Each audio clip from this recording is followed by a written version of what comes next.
రెడ్డి గారు సమస్య పరిష్కారం అయినట్టేనా ఇంకా పిక్చర్ అభి బాకీ హై అని అనాలా? సార్ క్లైమాక్స్ కూడా అయిపోయింది సార్, శుభం కార్డు పడిపోయింది సార్. అంటే ఏం జరిగింది సార్ అసలు? అంటే 2 days బ్యాక్ మనం నేను లైవ్ లో వచ్చాను సార్. సేమ్ నేనేం మాట చెప్పాను దిల్రాజు గారు కూడా అదే చెప్తున్నారు సార్. సో జరిగింది అదే వాస్తవం యాక్చువల్ గా. సార్ అనుపమ్ రెడ్డి గారు మీరు కొంచెం ఫ్రేమ్ కి మధ్యలో రండి sir. Fine sir, fine sir, fine sir. Okay sir. అంటే ఏం డిస్కషన్ జరిగింది సార్? అంటే మిస్కమ్యూనికేషన్ అయింది అంటున్నారు కదా, అంటే ఎలాంటి డిస్కషన్ జరిగింది సార్? డిస్కషన్ అంటే అంటే నిన్న అల్లు అరవింద్ గారు చెప్పారండి, వాళ్ళు దిల్రాజు గారు చెప్తున్నారు. ఇది ఓన్లీ మిస్కమ్యూనికేషన్. ఏంటంటే ఎగ్జిబిటర్స్ ఎక్కడా చెప్పలేదు మేము మూస్తున్నామని. మేము మాకు కావాల్సింది ఇది పర్సంటేజ్. అది సానుకూలంగా ప్రొడ్యూసర్ స్పందించకపోతే మేము ఆలోచించి చేయాల్సి వస్తుంది బంద్ అన్నట్టు అన్నారు తప్ప ఎక్కడ మేము బంద్ చేస్తున్నామని లేదు సార్. ఓకే, నేను కూడా మొన్న మీకు అదే చెప్పాను. ఇది ఏప్రిల్లో ఈస్ట్ గోదావరి స్టార్ట్ అయింది. సో ఇది కూడా అదే సార్. ఇంకోటి ఏంటంటే May 9th పవన్ కళ్యాణ్ గారి సినిమా దృష్టిలో పెట్టుకొని చేశారు పాపం వాళ్ళు కూడా. వాళ్ళు ఎప్పుడు ఈ సినిమా పోస్ట్పోన్ అవుతుంది, June 12th వస్తాను వాళ్ళు కూడా ఆలోచించలేదు, ఎవరు ఆలోచించలేదండి. May 9th అనుకోనే June 1st cinema release అవుతుంది, June 1st నుంచి మనం చేసుకుందాం అన్నట్టు ఉద్దేశంతో ఉన్నారు వాళ్ళు. ఓకే, అంటే గోదావరి ఎగ్జిబిటర్సే ముందు ఇలా అనుకున్నారు, అది చూసి తెలంగాణ ఎగ్జిబిటర్స్ అడిగారు. అసలు బంద్ చేద్దామని చెప్పింది గోదావరి జిల్లా ఎగ్జిబిటరు జనసేన నేత సత్యనారాయణ అని దిల్రాజు గారు ఒక కామెంట్ చేశారు. అంటే వాళ్ళు లైవ్ వీడియోస్ కూడా ఇచ్చారు కదా అండి. ఏది అనుశ్రీ సత్యనారాయణ గారు. అనుశ్రీ సత్యనారాయణ గారు అంటే జనసేన లీడర్ గా చెప్పారా తెలియదు కానీ ఒక సినిమా వ్యక్తిగా ఆయన మాట్లాడారు ఆ రోజు.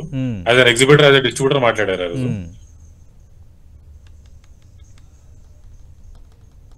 అంటే ఇప్పుడు ఏం చేయబోతున్నారు సార్? అంటే పవన్ కళ్యాణ్ ఏమైనా కలవబోతున్నారా? ఇక థియేటర్లు, ఎగ్జిబిటర్స్, ఈ అద్దెలు వ్యవహారం వీటన్నిటికి సంబంధించి ఈ చర్చ అనేది ఇంకా కొద్ది రోజులు వాయిదా వేసినట్టుగా భావించవచ్చా? వాయిదా ఏం లేదు సార్. ఇది ఏమంటే 30th కి వైజాగ్ లో ఈసీ మీటింగ్ ఉందండి తెలుగు చేంబర్ది. ఆ మీటింగ్ లో కమిటీ ఫామ్ చేస్తామండి. 5 ఎగ్జిబిటర్స్, 5 డిస్ట్రిబ్యూటర్స్, 5 ప్రొడ్యూసర్స్. ఈ 15 మంది కూర్చొని ప్రొడ్యూసర్ సమస్యలు ఏంటి, డిస్ట్రిబ్యూటర్ సమస్యలు ఏంటి, ఎగ్జిబిటర్ సమస్యలు ఏంటి, ఈ ముగ్గురి సమస్యలు ఏంటి అని తీర్చుకోవడానికి ఈ కమిటీ ఫామ్ అవుతుందండి. ఇన్ స్పాన్ ఆఫ్ 2-3 months మొత్తం అన్ని సమస్యలు తీసుకుందాము. మన వల్ల అంటే ఇండస్ట్రీ వల్ల అయ్యేది ఇండస్ట్రీ చేస్తాండి, గవర్నమెంట్ వల్ల అయ్యేది గవర్నమెంట్కి వెళ్తాం. ఓకే, సో పవన్ కళ్యాణ్ గారిని కలుస్తామండి డెఫినెట్ గా. ఇప్పుడు ఏంటంటే వాళ్ళ సినిమా ప్రమోషన్ ఆయన బిజీగా ఉంటారు. సో టైం దొరికినప్పుడు ఖచ్చితంగా కలుస్తాం, చెప్తాం. ఇందాక అన్నట్టు అది ఆయనకు రాంగ్ గా వెళ్ళిందండి. ఇంటెంట్ టు క్లోజ్ థియేటర్స్, అది కూడా పవన్ కళ్యాణ్ గారి సినిమాకి ఇంపాసిబుల్ అది. అనుపమ్ రెడ్డి గారు ఇందాక రాజకందుకూరు గారు అన్నారు, ఇందాక నేను కూడా ప్రస్తావించాను. అటు ప్రముఖ నిర్మాత అల్లు అరవింద్ ఆయన చెప్తుంది ఆంధ్రాలో నాకున్న థియేటర్లు 15 లోపు ఉన్నాయి, తెలంగాణలో ఒక థియేటరే ఉంది అని ఆయన అన్నారు. అలాగే దిల్ రాజు నాకు తెలంగాణలో 370 థియేటర్లు ఉంటే ఇక్కడ 30 థియేటర్లు ఉన్నాయి, ఆంధ్రాలో నాకు 20 థియేటర్లు ఉన్నాయని. 30 + 20 50, ఇక్కడ అల్లు అరవింద్ చెప్తున్న లెక్క 15 అంటే 65 + 1 66. అంటే ఈ థియేటర్లు ఇది ఉంటే ఇంక మిగతా థియేటర్లు ఎవరి చేతిలో ఉన్నట్టు?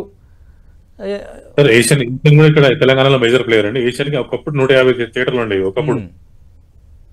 ఇప్పుడు వాళ్ళ చేతిలో 50 థియేటర్లు మాత్రమే ఉన్నాయి తెలంగాణలో. ఆ 100 థియేటర్లు ఏం చేశారండి, 2 years బ్యాక్ నుంచి హెవీ లాసెస్ వస్తాయని చెప్పి వాళ్ళు ఓన్లీ బుకింగ్ పెట్టుకున్నారు. Asian only booking.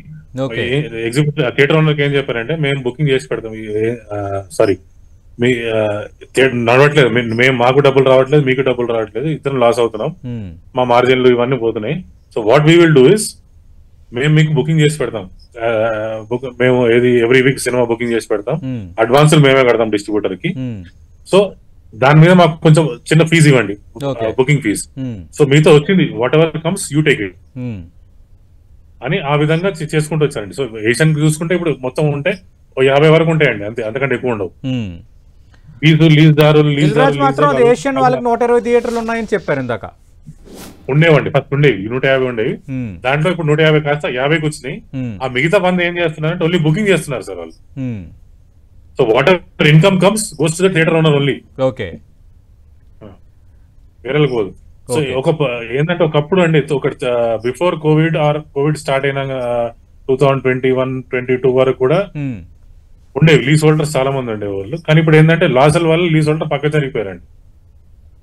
It is only the theatre owners who are getting the direct revenue. Okay. So ఇందాక రాజకందుకూరి గారు ఒక మాట అన్నారండి, మనం ఖండించాల్సింది కరెక్ట్ అండి, ఖండించాల్సింది ఏది థియేటర్లు బంద్ చేస్తున్నాం న్యూస్ వచ్చినప్పుడు. కానీ అప్పుడు మీటింగ్ లో జరిగినప్పుడు ఏం డిసైడ్ అయిందంటే అండి, అప్పుడు ఓన్లీ ఎగ్జిబిటర్ మీటింగ్ అయింది.